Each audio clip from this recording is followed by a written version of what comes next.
तो ये second part है। इसके अंदर हम देखने वाले हैं कि रिएक्शंस को बैलेंस कैसे करना है। और ये जैसे हमारा zinc plus H2SO4 gives ZnSO4 plus H2 दे रखा है। तो इसके अंदर हमने पिछली वीडियो में देखा था, हमारे बीच में वीडियो बंद हो गई थी। जैसे जो बड़ा कंपाउंड है उसको हमने पहले बैलेंस करना है। तो यहाँ पर हमने सारे कंपाउंड लिख रखे हैं, सारे एलिमेंट लिख रखे हैं। और ये जो सारे एलिमेंट हैं इसके अंदर चेक करेंगे कि लेफ्ट हैंड साइड और राइट हैंड साइड चीज़ें बराबर हैं कि नहीं, यानी कि एटम्स और कंपाउंड्स बराबर है कि नहीं। जैसे अगर हम बात करें कि बैलेंसिंग कैसे करनी है, सर पहले ये बता दो। तो हमेशा बड़े कंपाउंड से शुरू करो। कोई भी बड़ा कंपाउंड है इस साइड लेफ्ट साइड या राइट साइड, उससे शुरू करो। तो जैसे कि मैं H2SO4 से शुरू करता हूँ। उससे पहले मैं बताना चाहूँगा एक कॉन्सेप्ट, जैसे कि यहाँ पे लिखा हुआ है H2SO4।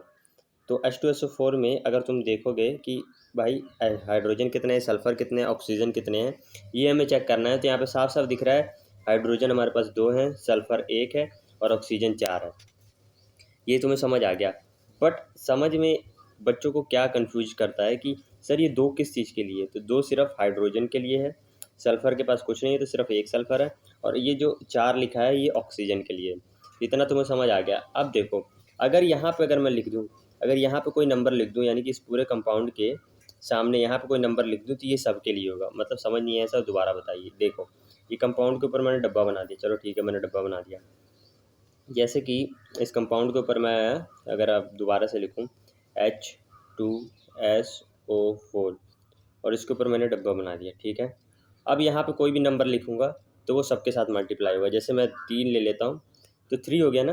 तो 3 इंटू में 2 हाइड्रोजन, 3 दूनी 6, यानी कि हाइड्रोजन कितने हो गए, 6 हाइड्रोजन हो गए। सल्फ़र के पास कोई नंबर नहीं है, यानी कि सल्फ़र 1 है और 6 के साथ इंटू करेंगे तो 6 सल्फ़र हो गया। ऐसे ही ऑक्सीजन है, ऑक्सीजन 4 है और गुणे 3, 4 तिहाई 12, यानी कि 12 हमारे पास ऑक्सीजन है। इससे क्या समझ आया कि हर एक कंपाउंड में कितने एटम्स हैं वो हमें देखने का समझ आ गया। एटम्स और कंपाउंड बता दूं, जैसे कि जिंक है, अगर कल्ला अकेला जिंक लिखा हुआ है तो ये एक एलिमेंट है, या हम कह सकते हैं ये जिंक का एक एटम है। बट अगर कुछ ढेर सारे मिल के लिखे हुए हैं, जैसे ये H2SO4 लिखा है, तो इसको हम एक कंपाउंड कहेंगे जो कि एलिमेंट से मिलकर बना हुआ है। अब देखो, इसको बैलेंस करेंगे तो हम चेक क्या करेंगे कि H2SO4 यानी कि लेफ़्ट साइड में और राइट साइड में चीज़ें बराबर हैं कि नहीं है। तो चलो पहले वो चेक कर लेते हैं। कैसे चेक करेंगे, चलो जिंक पहले हम बड़े कंपाउंड से शुरू करेंगे। बड़े कंपाउंड से शुरू करेंगे तो उस बड़े कंपाउंड से शुरू करने से पहले सभी के ऊपर डब्बा बना दो। चलो ठीक है, सभी के ऊपर हमने डब्बा बना दिया। अब डब्बा बनाने के बाद हम ये चेक करेंगे कि हाइड्रोजन इस साइड कितने हैं। यहाँ पे देखोगे हाइड्रोजन 2 है और यहाँ पे देखोगे यहाँ पे भी हाइड्रोजन 2 है, यानी कि हाइड्रोजन तो हमारा बैलेंस है। अब देखेंगे सल्फ़र, ये सल्फ़र जो है यहाँ पे हमारा 1 है और यहाँ पे भी सल्फ़र हमारा 1 है। वाह वाह, ये भी बैलेंस है। अब चेक करते हैं ऑक्सीजन। तुम ध्यान से देखोगे, अगर मैं ये ग्रीन वाला हटाऊँ तो ऑक्सीजन यहाँ पे 4 है, यहाँ पे भी ऑक्सीजन 4 है, यानी कि ये भी बैलेंस है यार। अब बात करते हैं जिंक की, तो जिंक यहाँ पे 1 है और यहाँ पे भी जिंक है, यानी कि पूरा रिएक्शन हमारा बैलेंस है और हमारे को कुछ करने की ज़रूरत नहीं, पहले से ही रिएक्शन बैलेंस है। बट दिक्कत कब आती है, जब रिएक्शंस बैलेंस नहीं होती है। एक और एग्जांपल दूंगा जिसके अंदर रिएक्शन बैलेंस नहीं होगा, उसके अंदर दिक्कत आती है। अब तुम पूछोगे यार रिएक्शन बैलेंस करने की क्यों ज़रूरत है, क्या ज़रूरत है हमें रिएक्शन बैलेंस करने की। रिएक्शन बैलेंस करने की इसलिए ज़रूरत पड़ती है क्योंकि जब तक हम रिएक्शन बैलेंस नहीं करेंगे हमारा जो इक्वेशन है वो गलत आएगा। अगर तुमने सब्जी के अंदर नमक डाला है और बाद में तुम सब्जी खा रहे हो तो नमक का टेस्ट नहीं आ रहा, तो ये तो गड़बड़ हो गई ना कि सब नमक गायब कहाँ हो गया। इसका मतलब ये हुआ कि तुमने नमक तो डाला पर नमक गायब हो गया। पर ऐसा होता नहीं, तुमने अगर सब्जी में नमक डाला तो तुम्हें टेस्ट आएगा। तो इसीलिए अगर तुमने रिएक्टेंट साइड में 2 चीज़ें अगर मिलाई हैं तो उतनी ही चीज़ें यहाँ पे होनी चाहिए, यानी कि अगर यहाँ पे कुछ डाला है तो सेम चीज़ यहाँ पे होना चाहिए। बस उसका अगर स्टेट चेंज हो गया, अपना नेचर चेंज कर लिया, वो अलग बात है।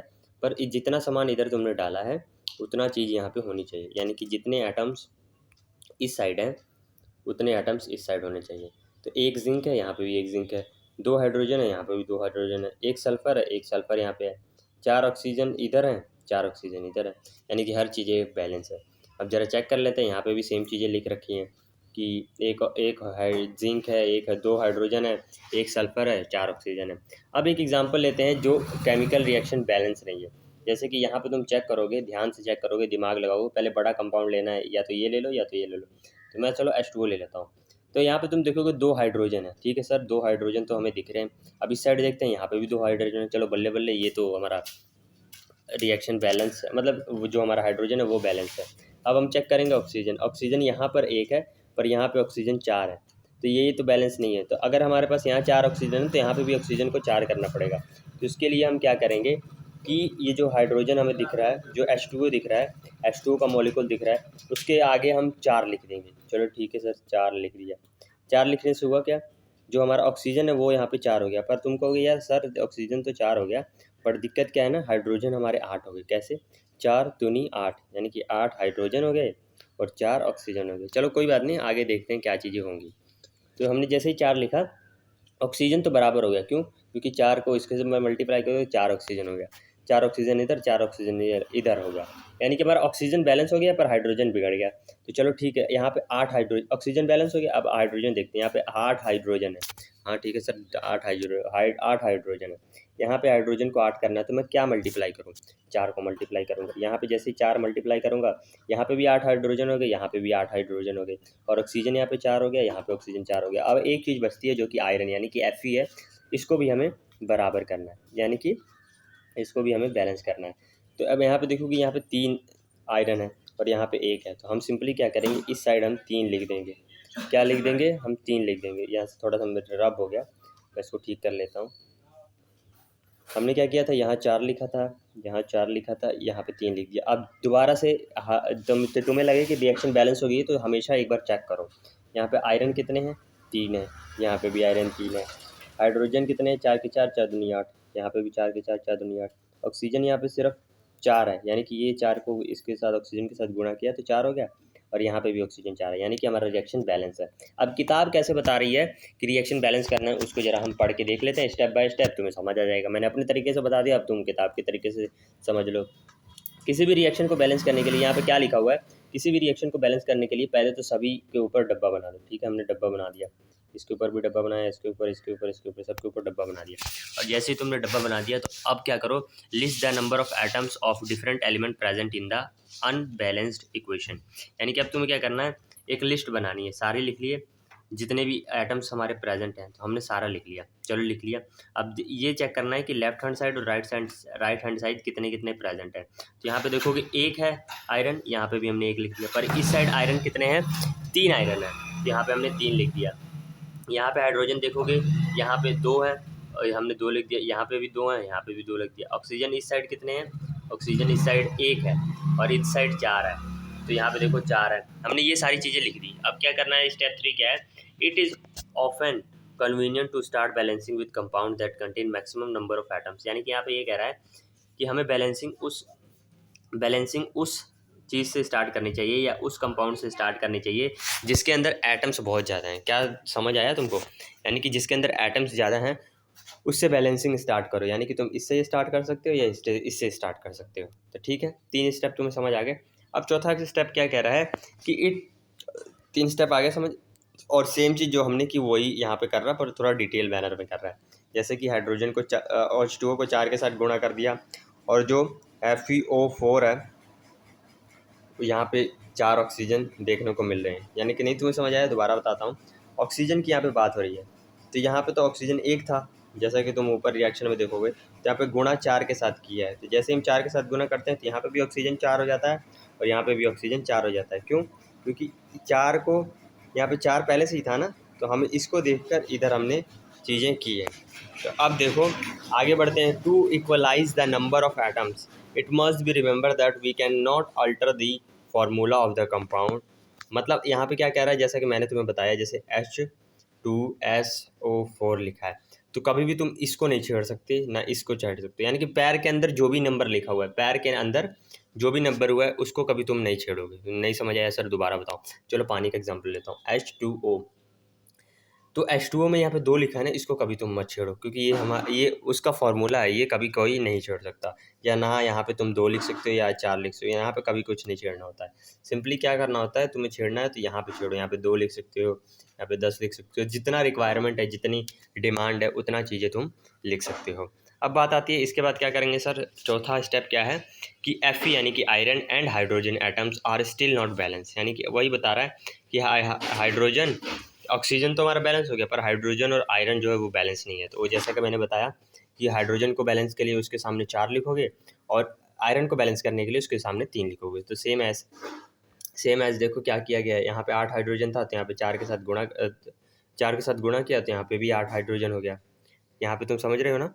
और उसके बाद सेम एज आयरन के साथ किया, आयरन को के साथ 3 का गुणा कर दिया गया है, जो कि मैंने तुम्हें पहले बता रखा है पर दोबारा मैं समझा रहा हूँ। और चौथा स्टेप क्या है, finally to check the correctness of the balanced equation we count atoms of each element. वही जैसे मैंने बताया, तुम जब बैलेंस कर लोगे तो हर एक एटम को काउंट करो यहाँ पे कि अब बराबर है कि नहीं। तो चलो काउंट करते हैं। तीन यहाँ पे देखोगे तुम, आयरन है, Fe है, यहाँ पे भी 3 है। अब तुम देखोगे यहाँ पे हाइड्रोजन कितने, 4 के 4 4 दूनी 8, यहाँ पे भी 4 के 4 4 दूनी 8। अब देखोगे यहाँ पे ऑक्सीजन कितने हैं, तो 4 के साथ इंटू करेंगे ऑक्सीजन को, तो यहाँ पे 4 ऑक्सीजन है और यहाँ पे भी 4 ऑक्सीजन है, यानी कि हमारा सब कुछ बैलेंस्ड है। The number of atoms of element, अब देखते हैं यहाँ पे आगे क्या लिखा है। The number of elements of the number of atoms of element on both side in equation 1.9 are equal, यानी कि यह क्या कह रहा है कि हर दोनों साइड में, लेफ्ट हैंड साइड यानी कि राइट हैंड साइड, दोनों साइड में लेफ्ट और राइट चीज़ें बराबर हैं, एटम्स बराबर हैं। यानी कि हमने सब्जी में नमक डाला था तो नमक का टेस्ट आ रहा है, यानी कि नमक गायब नहीं हुआ है, हर चीज़ बराबर है, यानी कि जितनी चीज़ डाली थी और एरो के बाद उतनी ही चीज़ प्रेजेंट है। और this equation not balanced, this equation is not balanced. The method of balancing chemical equation is called hit and trial method, as we can make trial to balance the equation by using small whole number coefficient। और अब सातवां point क्या है, symbol यानी कि writing symbol of physical state. अब देखो क्या होता है कि अगर हमने यहाँ पे इक्वेशन लिख दिया ना, ये देखो यहाँ पे इक्वेशन लिख दिया। अब देखो हमें इस इक्वेशन में क्या है कि हमें पता लग रहा है कि 3 जो है आयरन प्रेजेंट हैं, 4 H2 हैं और एक हमारा जो है Fe3O4 है और 4 हाइड्रोजन है। हाँ, और एटम्स की बात करो तो 3 आयरन है, 8 हाइड्रोजन है, 8 यहाँ पे हाइड्रोजन है और 4 ऑक्सीजन है, यहाँ पे 4 ऑक्सीजन है, 3 आयरन है और 8 हाइड्रोजन है। बट सर यहाँ पे हमें ये नहीं पता लग रहा है कि इसका स्टेट क्या है, मतलब आयरन सॉलिड लिक्विड गैस में है, H2O लिक्विड सॉलिड गैस में, या ये सॉलिड लिक्विड गैस में, ये सॉलिड लिक्विड गैस में। मतलब कभी भी तुम अगर रिएक्शन लिख रहे हो तो वहाँ पे उसका फिजिकल स्टेट भी लिखना होता है। जैसे कि अगर तुम्हारे पास लोहे की रॉड है तो वो किस फॉर्म में है, वो सॉलिड फॉर्म में, पर उसको अगर तुम पिघला दो तो वो लिक्विड बन जाएगा।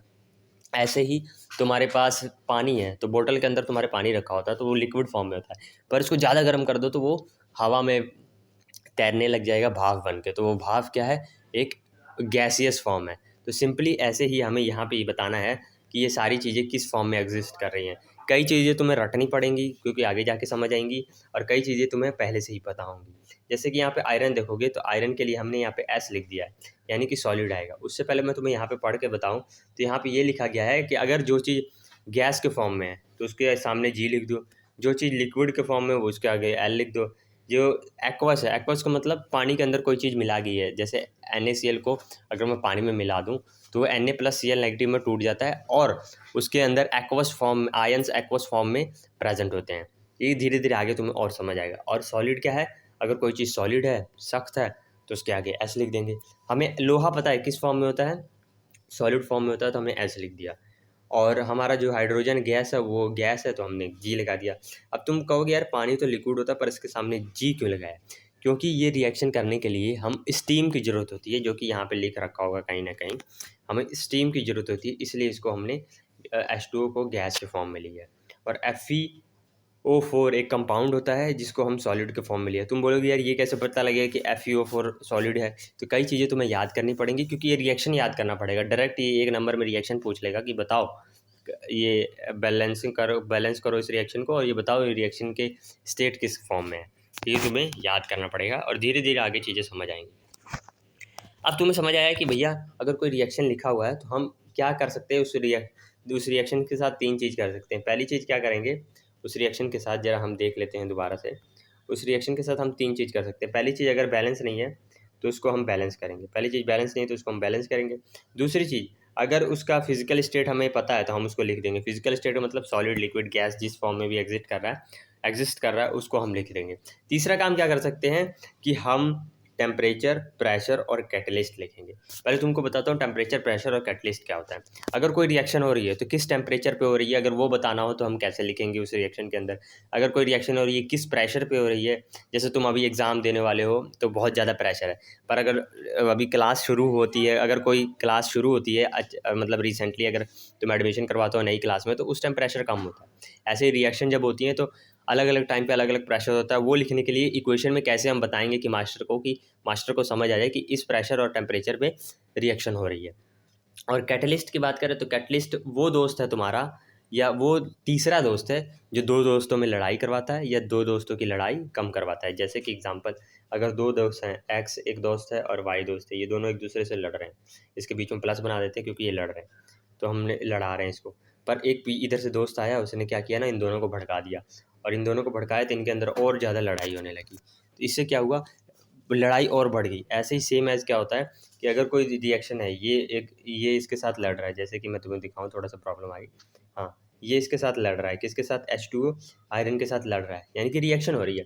तो अगर यहाँ पे कोई ऐसा एक बंदा आ जाए जो इस रिएक्शन को तेज कर दे या इस रिएक्शन को स्लो कर दे, यानी कि ये रिएक्शन होने में अगर 5 मिनट लग रहा था, तो एक बंदा आया जिसने इस रिएक्शन को सिर्फ कितने मिनट में, 3 मिनट में करवा दिया। कितने मिनट में करवा दिया, सिर्फ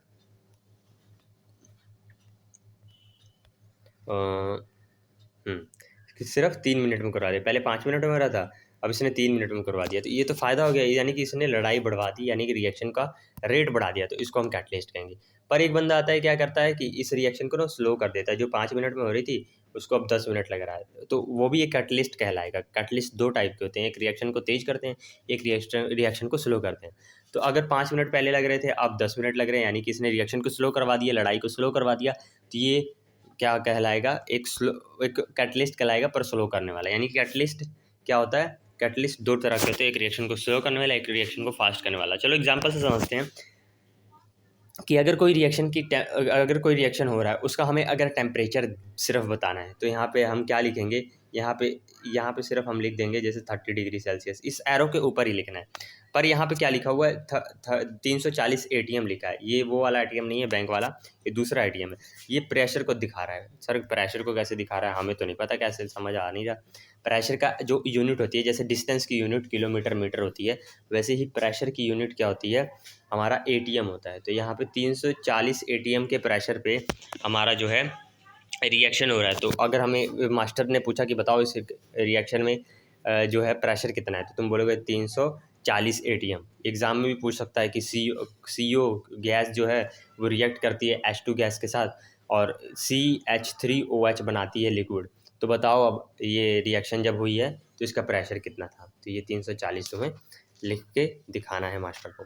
अब यहाँ पे कई बार कैटलिस्ट है, जैसे यहाँ पे कैटलिस्ट दिखाना है, तो कैटलिस्ट सनलाइट, जो सनलाइट है वो कैटलिस्ट का काम करता है, धीरे धीरे तुम्हें समझ आएगा। और यहाँ पे क्लोरोफिल लिख रखा है, यानी कि यह इस एरो के ऊपर अगर मैं तुम्हें ध्यान से बताऊँ और अच्छे से समझाऊँ, तो जैसे कि ये रिएक्शन है, मैं एग्जाम्पल बताता हूँ। जैसे ये रिएक्शन है, समझ लो यहाँ पे कोई रिएक्शन हो रही है, यहाँ पे वो नहीं शो कर रहा, बस एरो का बड़ा करके मैं दिखा रहा हूँ तुमको। तो अगर यहाँ पे टेम्परेचर लिखना है, अगर मास्टर ने पूछा इसका टेम्परेचर बताओ, तो तुम टेम्परेचर बता दोगे। वैसे तो ये बड़ी क्लासेस में पूछते हैं, पर अभी के लिए जो रिएक्शन तुम्हारे बुक में दे रखे हैं उसका ज़रूर पूछ लेगा, या उसका रिएक्शन 2-3 नंबर में लिखने को आ जाएंगे। तो एरो पे हम क्या क्या चीज़ें लिख सकते हैं, यानी कि क्या क्या चीज़ें हम एरो के ऊपर लिख सकते हैं, ये तुम्हें समझने की कोशिश करनी है। पहली चीज़ टेम्परेचर लिख सकते हैं, ठीक है भैया। दूसरी चीज़ प्रेशर लिख सकते हैं, ठीक है भैया। और तीसरी चीज़ हम कैटलिस्ट लिख सकते हैं। यानी कि 3 चीज़ें हमें लिख सकते हैं। अब भैया कब बताओ, मतलब कब कब लिखना पड़ेगा। देखो, अगर तो टेम्परेचर, प्रेशर और कैटलिस्ट तीनों दे रखा है तो तुम तीनों लिख दो, एरो के ऊपर या एरो के नीचे कहीं पे भी लिख दो, तीनों लिख दो। अगर जगह नहीं है तब एरो के नीचे लिखना, वरना ऊपर लिखना। यानी कि टेम्परेचर, प्रेशर और कैटलिस्ट तीनों लिख सकते हो अगर तुम्हें पता है। पर अगर सिर्फ बोला है कि टेम्परेचर लिखो, ये क्या बोला है, अगर तुम्हें बोला है कि सिर्फ टेम्परेचर लिखो, तो तुम एरो के ऊपर टेम्परेचर लिख दोगे। समझ लो 30 डिग्री पे वो रिएक्शन हो रही है, तो 30 डिग्री लिख दिया तुमने।